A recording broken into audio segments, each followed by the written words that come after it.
कौन है? हम लोग रोड पे बातें कर रहे हैं ना, बहुसंख्यक हिंदुओं की बात कर रहे हैं। अरे हिंदू हिंदू हिंदू, मतलब सीधी सी बात है, या तो हमारे लिए जगह नहीं है आपके देश में, या तो हमारे लिए जगह नहीं है। जो हम लोग चीख चीख के इतने प्रोटेस्ट हो रहे हैं, चंद्रशेखर आज़ाद जी वहाँ पे वो अपनी बात कहना चाह रहे हैं, पर वहाँ पे संसद में कहने नहीं दिया जा रहा है। यहाँ पे इतने प्रोटेस्ट होते हैं, डॉक्टर रितु का प्रोटेस्ट हुआ है, ठीक है, इतने प्रोटेस्ट होने के बाद भी अगर हमारी वहाँ पे बात नहीं जा रही है, तो मतलब ये है कि आप पर्टिकुलर किसी एक सेक्ट के लिए काम कर रहे हो, आप पूरी कम्युनिटी के लिए काम नहीं कर रहे हो। और जो युवा इस चीज़ के लिए जा रहे हैं, वो युवा कौन है? वो यूजुअली ओबीसी के ही लोग हैं। तो आप लोग दलित ओबीसी कर रहे हैं, वो लोग सिर्फ हिंदू, सारी जातियों को मिलाकर एक हिंदू की बात कर रहे हैं। तो कैसे बनाएंगे हिंदू? वही तो मैं पूछ रही हूँ, कुछ फॉर्मूला तो होगा। एक हिंदू बनाने का क्या फॉर्मूला है? या तो आप सबको दलित बनाओ, नहीं, या तो आप सबको दलित बनाओ, या तो आप सबको ब्राह्मण बनाओ। इक्वालिटी कैसे लाओगे? यही होगा ना। ये क्या एक बनाएंगे यार? डॉक्टर अंबेडकर जी ने जब बोला था कि जाति खत्म करनी है, तब तो जाति खत्म नहीं हो पाई, ठीक है, तब ये लोग ने नहीं किया। अब ये बात बोल रहे हैं कि भाई सारे हिंदू एक हो जाओ, बटोगे तो कटोगे। ये कोई बात होती है करने वाली? आप जा रहे हो नोएडा में, आपको बड़े बड़े पोस्टर्स दिख रहे हैं, बटोगे तो कटोगे, बटोगे तो कटोगे। गलत है ना।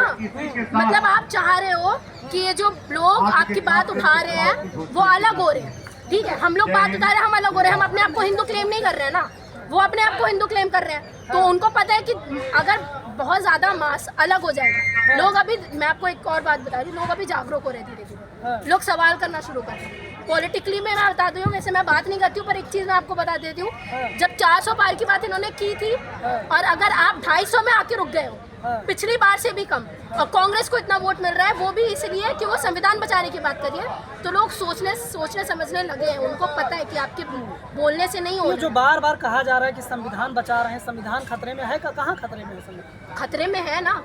जो जज ऐसा बयान दे सकता है कि भाई किसी एक सेक्ट के खिलाफ में, तो संविधान खतरे में है। जब आप आर्टिकल का वॉयलेशन कर रहे हो तो संविधान खतरे में है, जब आप सब क्लासिफिकेशन ला रहे हो तो संविधान खतरे में है। तो ये सारी चीज़ें खतरे में ही तो हो रही है। रेप हो रहा है दिन ब दिन, उसके लिए इतनी सारी चीज़ें हैं, वो कुछ नहीं हो रही है, तो संविधान खतरे में है। खतरे में क्यों नहीं? बस दिक्कत ये है कि ये इन्होंने जब बोला था कि हम 400 पार लाके संविधान खत्म करना चाहते हैं इनडायरेक्टली, तब लोगों को पता चल गया था, तो इन्होंने वोट भी नहीं दिया। बीजेपी तो कह रही है कि लगातार ये लोग जातियों की बात कर रहे हैं, जातियों में क्यों बांटना चाहते हैं, समाज को क्यों बांटना चाहते हैं? क्योंकि जातिगत है, जाति ऐसी चीज़ है जिसको आप निगलेक्ट नहीं कर सकते, ठीक है। कहीं भी आप जाओगे तो आपकी जाति सबसे पहले पूछी जाएगी। मैं अगर जैसे मंदिरों में भी जाऊंगी तो मुझसे सबसे पहले जाति पूछी जाएगी। तो दिक्कत कहाँ पूछी जाती है? नहीं, पूछी जाती है सर, पूछी जाती है। अब हम लोग क्या बोलते हैं, हम लोगों को पंडित बनाओ, हमको करने दो। इक्वालिटी कैसे लाओगे आप? यही धीरेन्द्र शास्त्री जी जो बोल रहे हैं, ऐसे ही लाओगे ना। जब आप इसके लिए ज्ञान चाहिए, कैसा ज्ञान? संस्कृत के श्लोक रटना, यही ज्ञान। और कौन सा ज्ञान?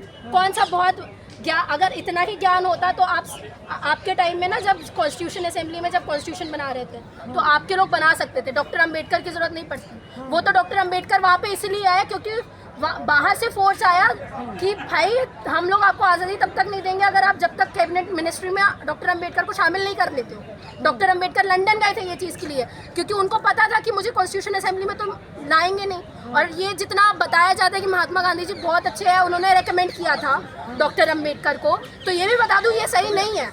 डॉक्टर अंबेडकर को रेकमेंड नहीं किया गांधी जी ने, कभी रेकमेंड नहीं किया, क्योंकि डॉक्टर अंबेडकर जी और गांधी जी ऐसे हैं, दो ऑपोजिट पोल है, साउथ पोल नॉर्थ पोल है, वो कभी एक इसमें नहीं आ सकते थे।